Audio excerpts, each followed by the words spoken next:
You're listening to Change Your POV Podcast, episode 104.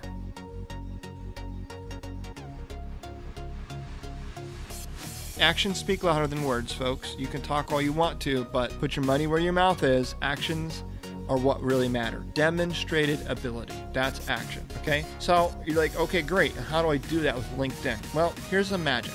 A lot of people use LinkedIn as an extension or to lengthen their reach, so to speak, with their experiences.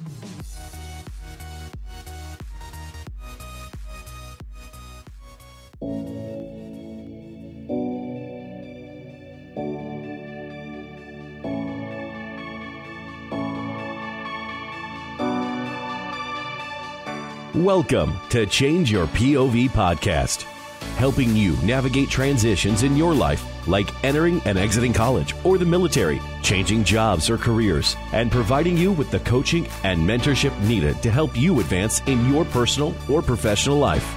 Sometimes all you need is to change your point of view. Now, here's your host, Eddie Lazary.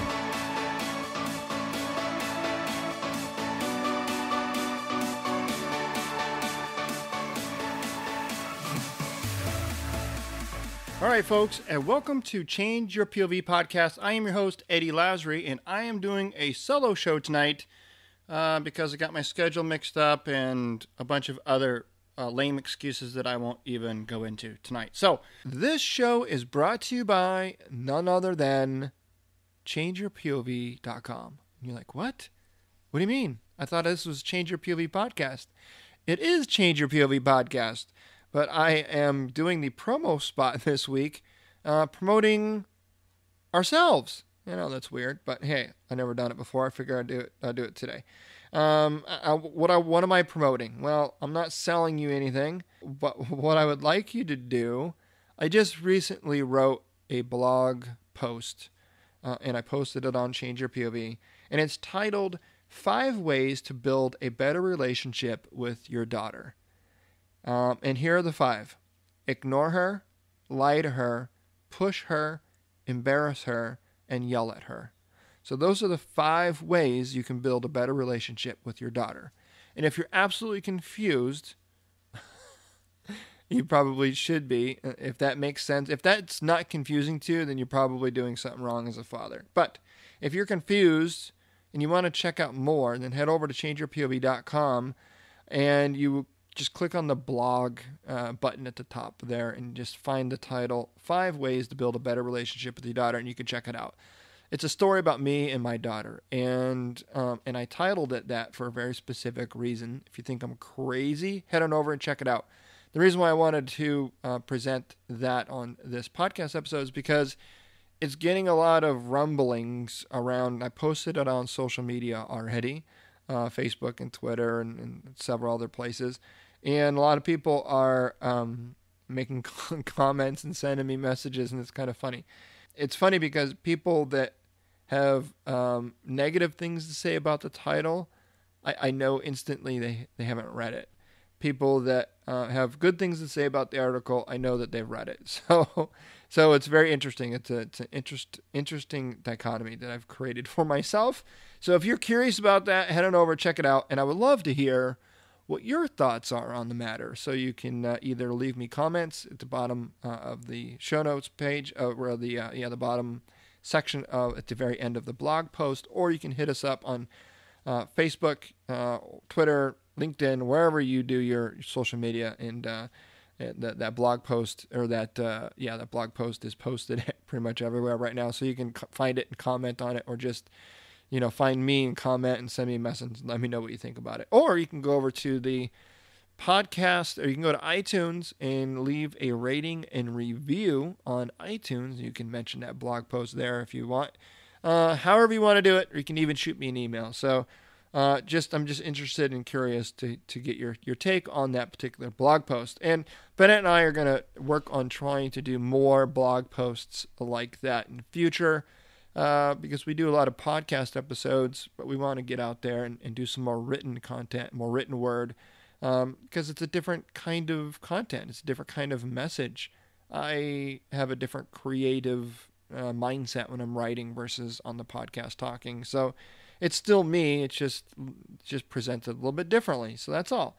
So go check it out. Let me know what you think. All right, folks, let's get into this show. What I wanted to do is last the Attack Friday, we talked about converting military experience into civilian terminology. And what I would like to do tonight is expand on the 4 pillars that we discussed. We talked about communicate, prioritize, execute, and working well as the 4 pillars that the corporate recruiters and or hiring managers are looking for in potential candidates for job or position. Now, we often talk a lot on this show about entrepreneurship, owning your own business, starting your own business, and we are all for being entrepreneurs. However, we understand also that not everyone is an entrepreneur, wants to be an entrepreneur, and has no desire of everything that goes along with owning and operating your own business. They just want to know how to, work well in corporate America and be successful. And so, and that goes from getting a good job and progressing up through the ranks, et cetera, et cetera. So what I'm going to do, this show is titled, Is LinkedIn an Extension of My Resume? All right. So a lot of people, they try to, if you listen to this show at all, you'll know that I recommend a one-page resume, and for many reasons. And if you're not entirely sure why, I did create a training program, a resume writing training program. It's a 7 video lesson. It's free. You can find it over at 7dayresume.com, and you can opt in. You'll immediately get sent the first video, and then every day for the 6 remaining days, you will get a new lesson, and I go into great detail about the resume. So I don't really want to get into the specifics of the resume here on the show, but a lot of people tell me that when I ask them why they have, 2 or 3 or 4 or whatever page resume, they say because they've got so much experience and knowledge and know-how, certificates and education, and the list goes on of things that they want to be able to convey and to show to the potential hiring manager. They don't want to feel like, oh man, if I cut it down to one page and I can't include this, and this, that may be the one thing, that may be the make or break that the recruiter or hiring manager, if they had just seen it, maybe that would have done the trick. That would have got me in the door for an interview or something like that. So a lot of people you'll hear and you'll see, read all over social media, this idea of using LinkedIn as kind of a way to expand your resume. And I agree with it too. I agree with that statement as long as it's done correctly. And that's really what I want to talk about tonight. Okay? A lot of people think, well, let me just back up and say this. If you don't already have a LinkedIn profile and you're interested in, graduating college and entering the workforce, or separating out of the military and joining the workforce, or already in the workforce but looking for a better, newer career, then you really need to take this into consideration. LinkedIn is still the de facto social media platform that's used by professionals today. Okay? What I mean by professionals, hiring managers and recruiters, whether they're corporate recruiters or third-party recruiters, they are using and searching through LinkedIn profiles to try to find the best candidates to fill positions. It's a very competitive market out there for pretty much any industry. So you want to stand out. I know you do. But you don't want to try to accomplish that with a one-page resume because it's very frustrating. How do you stand out amongst hundreds of thousands of people out there with a one-page resume? I get it, all right? So we're going to figure out how to do that using LinkedIn. Now, here's some pros to LinkedIn. It's free, okay? It's not hard. Anyone can do it. You just need to be coached a little bit about some of the do's and the don'ts. I'm not going to get into the specific do's and don'ts about creating a profile and all that. That may be for another show if you are all interested in something like that. But tonight we're just going to talk about how to leverage LinkedIn as an extension of your resume, and we're going to talk about specifically those 4 pillars: communicate, prioritize, execute, and working well. All right, now I'm going to start with communicate. Now, you'll notice when I talked about communicate last week, when we were talking about the communication piece, recruiters and hiring managers want to see your demonstrated ability for written word and for verbal communication. All right? Demonstrated ability. It's not enough these days to just say, "Oh yeah, I can write good," or "Oh yeah, I can talk well in front of a group of people." Okay? Actions speak louder than words, folks. You can talk all you want to, but put your money where your mouth is. Actions are what really matter. Demonstrated ability. That's action. Okay? So you're like, okay, great. How do I do that with LinkedIn? Well, here's the magic. A lot of people use LinkedIn as a way to, as an extension or to lengthen their reach, so to speak, with their experiences, to broaden their roles and responsibilities, what they, their execution, etc. And a lot of people do that by trying to fill out their profile in detail. Well, your profile will have the list of jobs that you've had. You can put the dates from this date to that date. So it does replicate, or does very easily fit into the form of a resume. However, a lot of people try to capture everything within their profile of LinkedIn, thinking that if they can get it all captured in their profile, then that's gonna do it. And I will tell you that it is better to have a more robust profile. The more detail you put in, the more things that you fill out. It does do better when it comes to SEO, and SEO is search engine optimization, because LinkedIn is a social profile. It's a network. It gets searched. Just like if you were to write an article on a blog post, for example, the keywords that you use in that blog post are going to get picked up by all the algorithms, by Bing and Google and Yahoo and all these search engines. And depending on the content, it's going to yield results. And so that's, if you go to Google and you type in something, you'll see the first page yields 10 results. Well, those 10 results didn't get there by accident. They got there very purposefully. Those are the 10 results in order from 1 through 10 on that first page of the relevance of that particular search or keyword. So the more keywords that you use in your LinkedIn profile and throughout your LinkedIn areas that you can populate, it's going to help by the recruiter or hiring manager out there that's looking for a specific skill set or some accomplishment that somebody's done, or perhaps a skill set certificate or some piece of education perhaps. So the more you do write in your profile, the better chance you get of getting getting your profile returned in somebody else's search results. Does that make sense?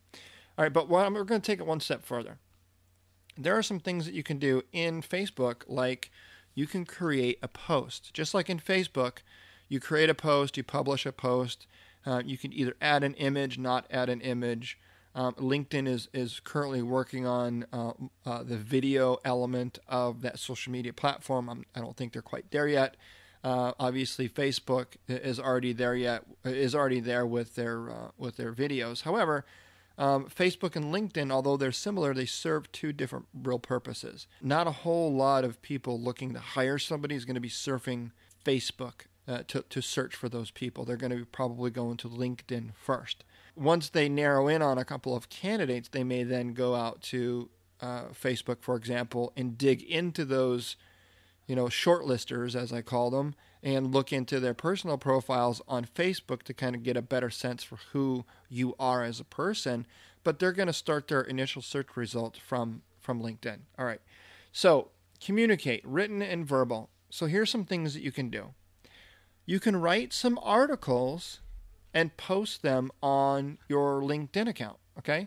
And I highly recommend using images or pictures to post those articles. You don't want to just post an article without any images. It won't get read as much. They're not as intriguing as posts with images. And so there is a free app that I use on the computer. It's called Canva, Canva, and I'll put the link of that in the show notes page. And that's what I use to create all my images. So if you're surfing around on Change Your POV and you're looking at the podcast images or any of the blog post images that I use, I create them all myself, and I use Canva, and it's all free, right? So it's easy. You just go and you figure out what's the best optimum image size for a LinkedIn post. And I'll even put that image size in the show notes page next to the link for Canva. And then you plug in that dimension in Canva, and it's pretty self-explanatory. You can go in there and you can import pictures. There's a whole catalog of pictures that you can use as well there. Some are free, some are paid. And then you can grab different texts. You can change colors. There's shapes. There's all kinds of great, wonderful stuff in there. And like I said, everything that I've done on my site, I haven't paid for anything. So you can surf around and look at the all the 104 podcast episode artworks that I've done and the blog posts and even a lot of the other images, like for the header and things like that of the website, all done through Canva. So very powerful tool. I find it very helpful, and it's free. All right, so no excuses why you can't have a good image to accompany your blog post. So when you're writing your post for LinkedIn, it serves some purposes, multiple purposes, and let me get into some of those. So you're going to write a few articles, all right, and you're going to post them on LinkedIn. Make sure you give it a good title. And what you're going to do is you're going to post things that are relevant to you, your industry perhaps, your niche, whatever you've got going on. And what it does is it gives the potential hiring manager or recruiter a sample of your written work. Okay, but remember, we go back to capturing all kinds of stuff in your profile. Well, that's nice, but most of the information captured in your profile is going to be in bulleted form. It's not going to be in an actual written format like you would an article or an email. So you want to give the hiring manager and recruiter a sense for how you write. Can you communicate a thought? Can you form complete sentences? That's the things that they're looking for. So when you're writing these articles, it not only allows the recruiter and hiring manager to peek into who you are as a person or as a writer, but it gives them a better sense for, if I were to hire this person, this is the quality of written communication that I can expect from them. All right. Here's another thing that you can do. You don't necessarily have to do all posts on LinkedIn. You could always, a lot of people say, oh, well, I don't have time to create my own blog and have to write, posts on my own blog. I get it. There's a lot of work. I do it, so I know. What we can do is find a website or a blog that's within your industry or within your niche. Let's say you're in the finance industry, mergers and acquisitions arm of finances, perhaps. You can find a blog or some niche site that talks specifically about that, and you can kind of, skim through that and figure out what type of topics they're covering, what kind of discussions they're having. Figure out what you can write about to bring and add value to that conversation, and then just get in touch with the creator of that blog or that website and say, hey, I'm a junior in college and I go to, XY school, wherever, or I'm in the military and I'm about to get out and I'm really interested in this industry, and I think that I can write an article to help augment your writing calendar, your editorial calendar. Would you be interested in me submitting you an article that you could potentially publish in your blog or your website?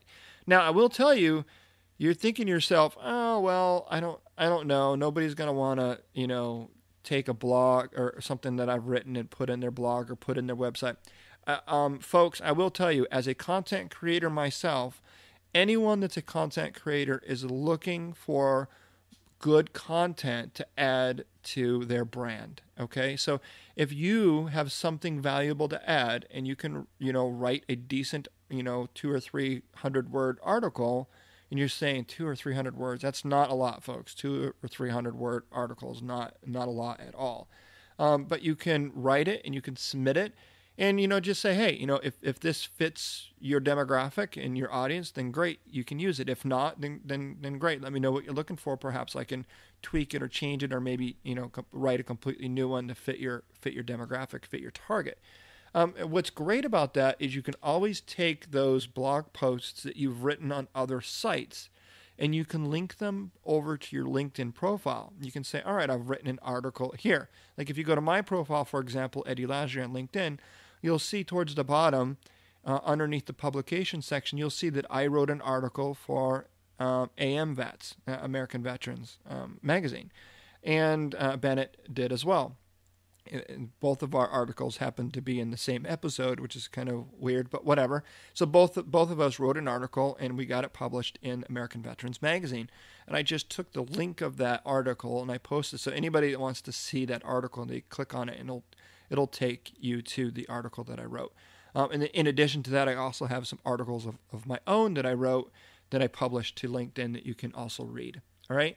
Now that covers written word. Now let's get into voice, spoken word.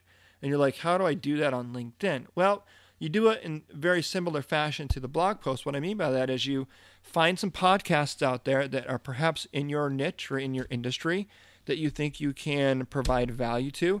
And you reach out to the podcast creators and say, hey, here's who I am. Here's what I do. I'm studying in school to do this. I've got, I would love to come on to your show and maybe ask you questions or maybe get questions asked of me.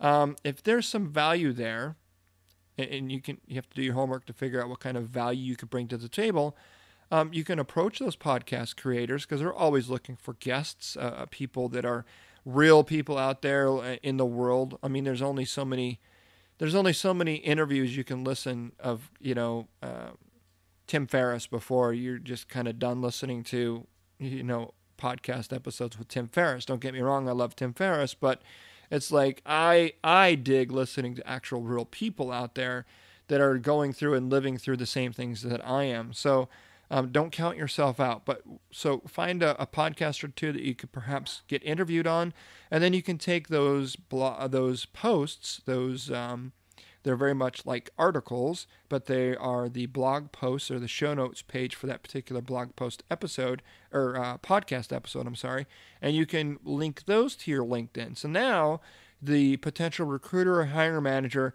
they can go and they can read some articles that you posted to LinkedIn. They can click on a link and go to a web or blog post or a website where you've guest posted, and they can read your guest post there, and then they can click on another link and they can actually listen to an interview that you've done on somebody's podcast. Very good ways to showcase yourself and your brand to anyone out there that might be interested in considering you for a position. All right, so that covers kind of communicate, written and verbal. Now let's talk about really quickly the other three pillars: prioritize, execute, and working well. And the reason why I started with the communicate, and I talked extensively about writing the articles and guest blogging and showing up on podcasts, is because you can use that same idea, that same methodology when you're dealing with the other three pillars, like prioritize, execute, and working well. So let's take prioritize, for example. You can write an article about how you prioritize your time, how you measure your goals, how you stay accountable. And again, these don't necessarily have to be work related. You can find anything in your life that you've got going on. It could be a club, an activity, an after school thing, it could be an in-school thing, it could be a school thing, it could be a work thing, it could be whatever it is that you're doing. Everyone in their life at any given moment has things that they need to figure out how to prioritize. You either do or you don't. And if you don't, chances are you're not getting much done. If you do, then you're probably pretty successful. So you can write a blog post or an article that you're going to post to LinkedIn about something that you have done to prioritize your work or your time and your goals. And then that gives the recruiter and hiring manager the opportunity to see, oh, this person is conscious of a limitation of time. Not everybody, there's only 24 hours in a day. Everybody gets the same amount. And there's a lot of work that needs to be done, and not everybody's going to get everything done in that 24-hour period. So how do you prioritize your time with whatever it is you need to do in your life? So the next thing is execute, right? You can write an article about perhaps a project that you were on, or maybe a study that you've conducted. How long did you have to do that project or to conduct that study? What adversity did you face along the way? So you can write articles. So you're really when you write these articles, you're not only, introducing concepts like prioritization and execution or working well with others, but it also lends itself to the hiring manager and recruiter seeing how it is that you communicate and what your thought process is about different aspects of business and your life. All right. The next one is working well. Working well with others. Maybe you can write an article or a guest blog post or a podcast interview verbally about a collaborative initiative that you were a part of. Perhaps again, it doesn't have to be all work related or school. It doesn't have to be all business, right? It's really just an exercise of a demonstrated ability.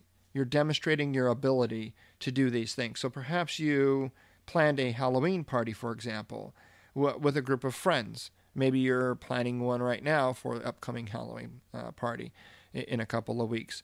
Who's all involved? How did you divvy up the tasks? Where was the venue? How much were you going to charge?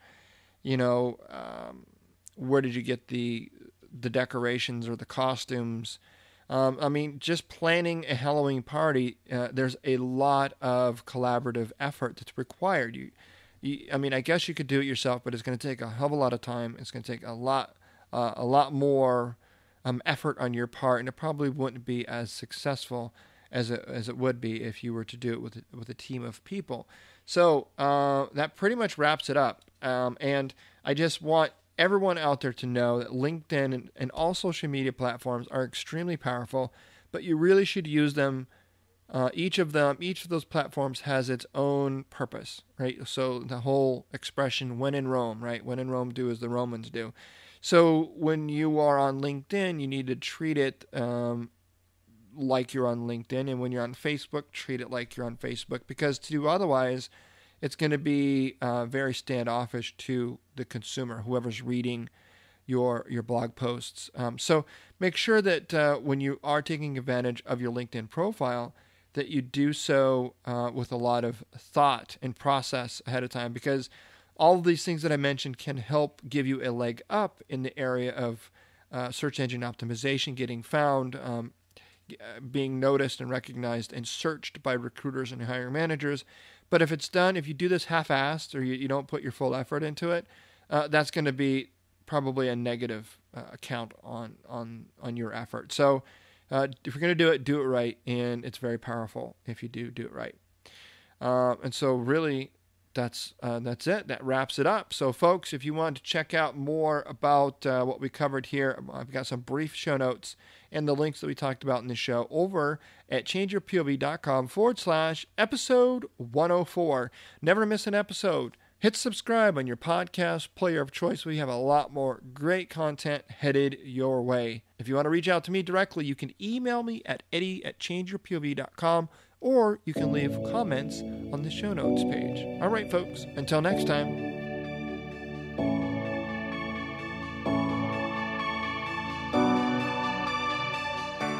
Thanks for listening to Change Your POV podcast with Eddie Lazary. Check out more content by going to changeyourpov.com. And remember, your ability and willingness to change your point of view will open doors of opportunity.